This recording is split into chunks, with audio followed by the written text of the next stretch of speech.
Hello everyone, welcome back to another episode of Technology Glance. Today in this video, I'm going to guide you through how you can block cookie consent notices on Brave. So let's get started. Firstly, open Brave browser in your device, then tap on three dots icon. Next tap on settings. After that, tap on Brave Shields and Privacy. Then scroll until you find block cookie consent notices, then turn on it by tapping on it.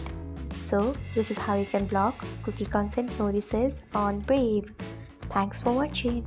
If you found this guide helpful, we would love it if you hit the thumbs up button below. We upload great new tech tutorials like this one every day, so do not forget to subscribe to our channel and hit the bell icon so that you'll never miss another update.